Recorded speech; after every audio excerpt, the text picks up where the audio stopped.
Hello everybody, this is Johnny S with another R6 vlog. I hope you can hear me. I'll try to get a little bit closer. In today's video we're going to see how we can flush, bleed, change, in other words, your brake fluid. It's very important.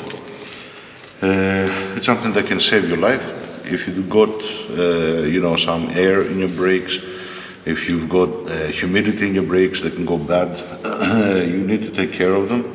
It is recommended some people say 2 years to change your brake fluid. Some people do it less than that, some people do it a little bit more scarce, but it depends also on your usage. So what happens to the brakes is as temperature increases and surpasses the boiling point, there's a huge possibility that it attracts humidity. And that breaks sort of the makeup of the brake fluid in order for it to provide the pressure and the breakage that it needs. There are multiple ways that you can tell if the brakes has gone bad, but one of the most common is the color. Usually when you're using a brake fluid, the color that you're looking for is a clear yellow, sort of like a goldish, let's say, very light, clean sort of color. When the brake starts pulling humidity, you will start seeing the color change, and you will see it going a little bit bad, in the sense that it will go a little bit more brownish, let's say, brown reddish. When you do see that, it is time to change your brakes, your brake fluid, sorry. And the process is quite simple. You can do it yourself, you can take it to your mechanic, it's no problem. It's just because it's one of the things that I believe it's very important, especially when talking about the safety. I prefer to do it myself. So I've talked with my mechanic and I told him that I'm doing the brakes. Whenever I bring you the bike, as far as services it goes, don't worry about the brake fluid, I'll take care of it. And it's something, like I said, that you don't need to do it every time. Because I don't take my bike on track, I don't have to do it so often, you know what I mean? I try to once in a year, let's say, possibly do it. My brake fluid is quite dark. I don't know if it can be seen from there. I'll move the camera and I'll try to show some more details. So both my front and my back has gotten quite a bit darker, the color. Also, at one point I had felt that I was losing, the brake lever was becoming a lot more softer at the front. I took it to my mechanic and he did like, he took the air out, so he bleeded a little bit of the brakes, but he didn't change the whole brake fluid, you know what I mean? He just topped it up a little bit and kind of pushed some air out of it and it brought back up. But again, because I had told him that I'm going to change it myself, you know, I prefer that he doesn't do this job than I do it myself. So I don't know how I'm going to do the video. I might fast forward, I might cut pieces and just, you know, the point is not to bore everybody. I'll try to keep an eye out on the time also and see how long the whole process takes. So give me 1 second. Okie dokie. So I'm going to explain the process, and then when I get to each of the parts, I will let you know what's going on. So, first of all, let's start. I don't know if you can see the bike. You can kind of see the bike. All right. So first of all, what we're going to do and what the process involves are that you're going to take the top cap from your front brake reservoir. What I like to do is I like to use a syringe and pull the brake until it gets to a very low piece without allowing any air to go into the brake. And then what I try to do is I take the cap from here, I put a hose into a container, and I start applying pressure onto the brakes and disengaging the screw at the bottom, which allows the pressure to come out. So the whole process, what happens is you're basically applying force, which means pressure is applied all through the brake, okay? And then you let go of the screw, you unscrew the bolt at the bottom. That's going to allow some brake. What you need to be careful is you need to quickly tighten down the bolt again before you let that go. If you let this go, it's going to pull brake fluid. It's going to pull it from the top, it's going to pull it from the bottom as well. And we're going to do the same operation on the back brake. The back brake is a lot more easier. And the reason for that is because on the back brake you have one bleed valve at the bottom on the rear tire, and that's where you let all the fluid go out. On the front, you have a bolt here on the master cylinder, so this is to extract any air bubbles, let's say, that might have been contained. You've got one on this side and one on the other side. So the front is a little bit more, let's say, procedural, okay. I'm going to start from the front side, I'm going to start from this side. I'm going to take out with a syringe all the brake fluid. I'm going to let it go from here as I'm filling up slowly, and I'm going to do the same thing on the other side. I'm not going to change the camera in a lot of positions. Like I said, I might skip forward. You get what the idea is. And if there is some point that I want to point some specific things, I'll show you exactly what I'm doing. So that's as far as the process goes. Quite simple, quite easy, anybody can do it. I'm just sitting on my parking lot. What do you need to do it? You need a couple of tools, like a flathead screwdriver, Phillips head screwdriver. You need a couple of plies. You need a couple of cloths. I put a cloth around here because the brake fluid that we're using is a .4, so I'm using this one here. So it's Textar .4. This is the one that I'm using. You can use .3. For my Yamaha R6, it's recommended to use .4. What you don't want to do is use .5. .5 is non-synthetic, it's different, and it might have problems. So .3, .4, .5.1, you can mix them together. It's not recommended, and since the manufacturer has specified the .4, use .4. Some people prefer 5.1. .5.1 because the .5.1 is a little bit of a hybrid, let's say, that offers a little bit better characteristics. But in my case, I go with the standard .4 always. The brand that I usually buy is Castro, but they didn't have it. It does not matter. This is a good brand also, and like I said, as long as you keep your eye on it and you bleed it properly, you don't have to worry about it. Some people that take the bikes on the track, they use like the moto SRC, I think it's called something. It's very expensive. This is like 10 euro a bottle, 1 liter. As far as quantity goes, in order for you to bleed the front and the back, around 500 milliliters is enough. You don't need more. I've gotten the 1 liter in the case that I want to actually bleed it a little bit more and, have just let it run a little bit through the system, you know what I mean? Another thing with the DOT liquid is that because it pulls humidity, usually when its temperature varies, but nevertheless it does pull humidity. Many people suggest, and I suggest also, not to use an old canister. So if I use half of this bottle, I leave it on my garage, and then after a year I'm going to throw this out. So this is why I've gotten a big quantity of it, so I can really let it through, you know what I mean? I'm going to use almost the whole can. I don't care, you know what I mean? It's 10 bucks, like I said. So this is one of the things that you need, obviously, your brake fluid. The other thing that you need is a hose. I've got a hose here, which is this one here. It's got around 6 millimeters in internal diameter. Usually on the brake calipers you will see 4.6 millimeters, 4.5, 4 point something. So this is much larger. It does fit. It's just a little bit elastic. If I see that it's not holding tight onto it, I might cut it and I might apply some heat with my lighter. Okay, that closes the heat thing. I had some other hoses lying around, but they did not do the job. I had this one here. I don't know if it can be seen, but it was very small and it's a little bit stiffer, so I'm not going to use this one. And put that on the side. We might stop the video as well because there's people coming in and out, my neighbors. Another thing that I'm using, that I got, was this hose. This is like a surgical hose that take your blood. It's a lot more flexible. Okay, and this one actually snags over the brake better. But the problem is it's not see-through. You can see through it a little bit, okay, but it's not full see-through. I prefer to use a more see-through, let's say, thing, in order for me to see the bubbles going properly. Okay, so this is on the wide side, but nevertheless, you can do the job. If this is not the case and I cannot apply it, I'm going to use this. So this is what I'm using, what you need to use.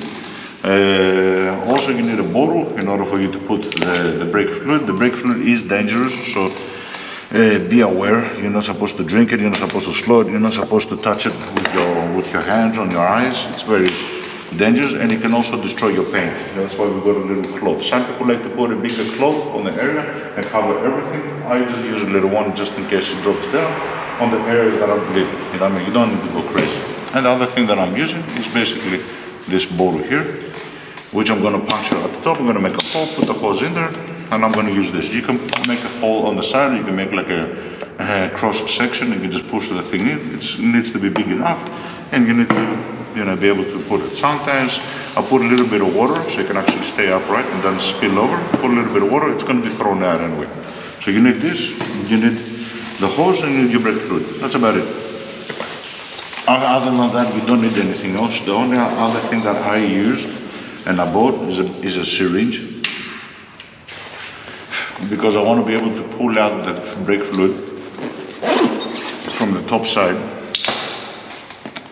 instead of bleeding out all the brake fluid from the top all the way through, which is going to be a more long process. Let's say I've got a syringe, this one here. It's a big syringe, it's quite wide at the front, and I'm going to pull out the brake fluid from here until it goes all the way without letting any air inside. I'm going to pull all that out, I'm going to top it off a little bit.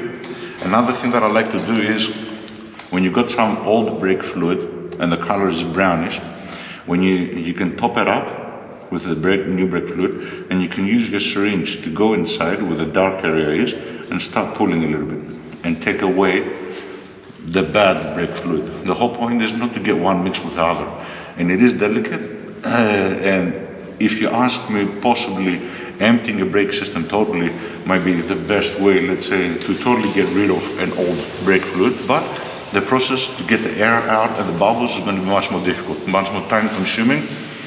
We do have enough brake fluid to do that if that happens, but usually it's not recommended. You know what I mean? You don't take everything out and then refill it with the brake again. You can do it, but it's recommended that you don't do so. So this is the extra thing that I bought. It's going to be a little bit handy, and we'll see how we go. Okay, so let's start. Like I said, I'll pause, I'll mention, I'll talk whenever there's additional information that is important or is, crucial.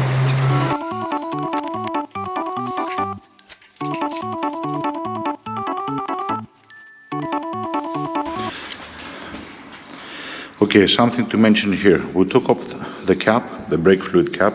You see how it is popped out like this? This happens usually when the brake fluid level goes down. Because you don't want a lot of air in the brake fluid, they've made the caps in such a way that they can pop up. So the normal way that the cap is placed inside like this. You might see some caps that this has come really up, and that's because the brake fluid has gone a lot down.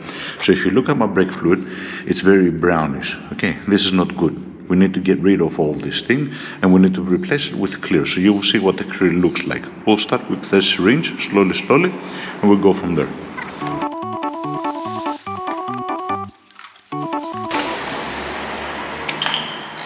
So what I'm going to do now is I'm going to make a cross section here in order for me to put the hose. So basically what I do with a couple of cutters, I'll just make an incision, like a crisscross incision. You don't have to go crazy. Take one end of the hose, place it through.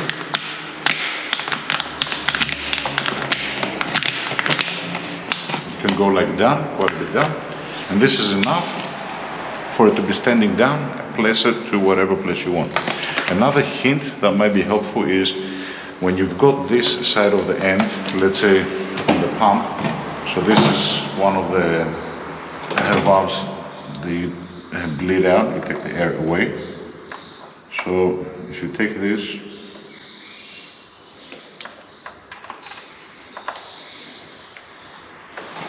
so we just took this cap out, it exposes this sort of system, and you put the hose on top. So if you look at it, it is quite stable, but because the blade cable is heavy, it seems as if it pulls. I might need to hold it, and I might not need to burn, like apply heat in order to squish it. One of the good things that you need to do, it's a good idea, is instead of having it like this on an angle, have it like that. Why? If the brake fluid comes up like this, it gets to about here and then it starts going downwards. If you accidentally let it go without tightening it down properly, it might pull back some fluid. If you got it like this and you get air in here, you might pull back air. So in those cases, it's better to do it like I said. So we put some water so we can actually lay it down. I took the cap off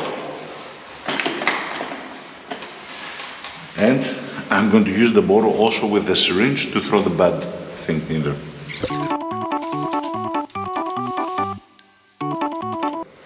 Another thing that I like to do when I open the dot thing is make two holes. From one I'm going to pour the liquid, and from the other one is to take air. So if you make two holes instead of taking this out at all, it's actually better because it doesn't overdrift.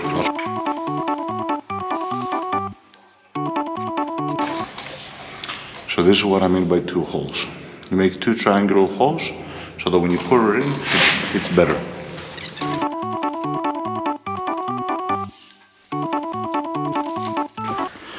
So just to see what it's like, it's almost out. There are some darker, dirty areas. I tried to pull with the syringe circular, and you see that the color is more yellowish rather than brownish, more goldish, let's say. I haven't gone past down the hose there, so there's no air going in. Now I'm going to top it up again, and I'm going to slowly start bleeding it out from the bottom.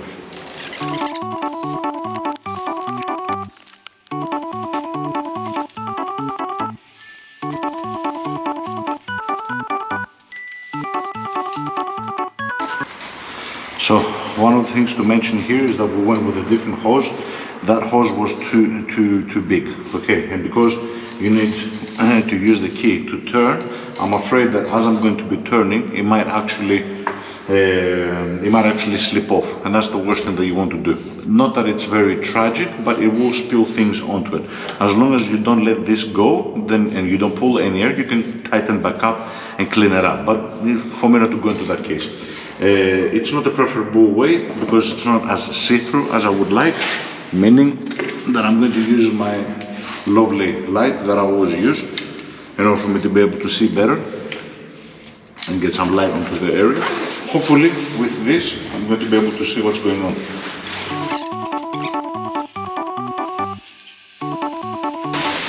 So as you can see what I'm doing slowly, I'll say the procedure. I'm pumping a little bit the brake caliper, I'm holding it pressed, I'm unscrewing the bottom side,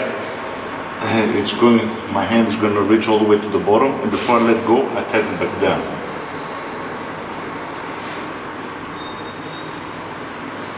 I close it, make sure that it's closed so no air can get in, and slowly let this go. If you let this go too fast, the brake fluid at the top might jump.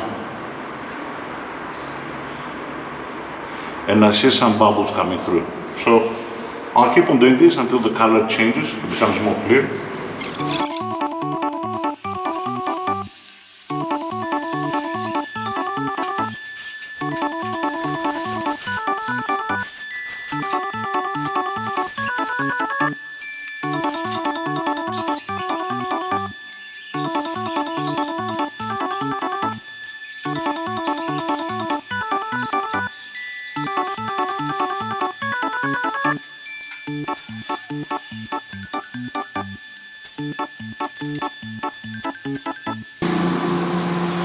So the process for bleeding out the brakes is done at the front, and I'm going to move now to the back.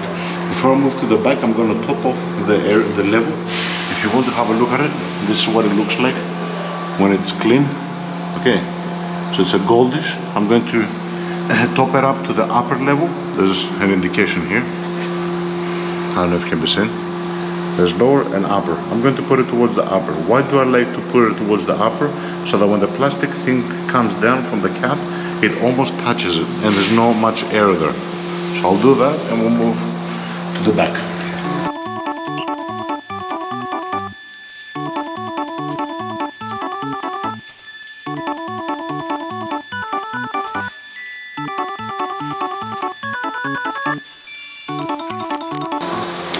So again, we're doing the same procedure on the back ones. We covered that up.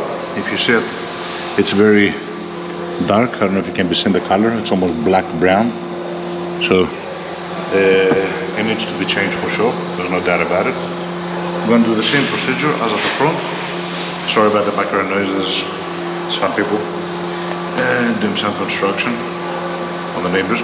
We're going to do the same procedure. So we're going to place the hose here, and we're going to use the syringe to pull out whatever we can, top it up, pull it out, mix it around a little bit, pull down the thick sort of brownish parts from the top, and then we're going to be pushing on the back lever, and we're going to unturning it, unscrewing it, screwing it, letting it go, pushing, unscrewing, screwing, letting it go, pushing, unscrewing, screwing, that whole process. Bleed it out. Pay attention if we can see any bubbles. That hose that I'm using, you can see the bubbles, luckily, but it needs light. On the dark, you can't see them very clearly. If you got shining light onto them, you can actually see the air bubbles come through. There were a lot of bubbles on the other side and on the top master cylinder. Don't ask me why. That's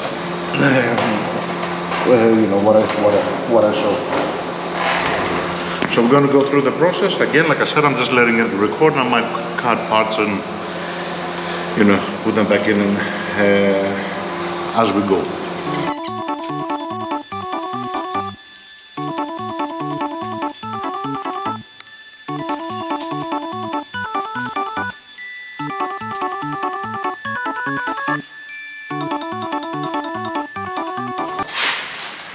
Okay guys, and we're back. Just closing off the video. The battery ran low, so I had to go run upstairs and go and charge it. Basically the whole procedure took us around a little bit more over an hour, so 1 hour and 10 minutes. And that's including getting the right tools, which I did not have. I had to go under my wife's bike seat and get the proper wrench in order to open it. It's better if you have the circular closed wrench rather than the open wrench, so you can actually place it and don't worry about it falling off. I did not have that. I used the open wrench, let's say. So we bled the front, we bled the back. It's much better quality. The color can already be seen from far away that it's yellowish. Don't know if it can be seen a lot, but it is yellowish in color in comparison to the brown sheet that was before. Same thing here. You can't see it too much, but it's yellowish, let's say. That's the whole point.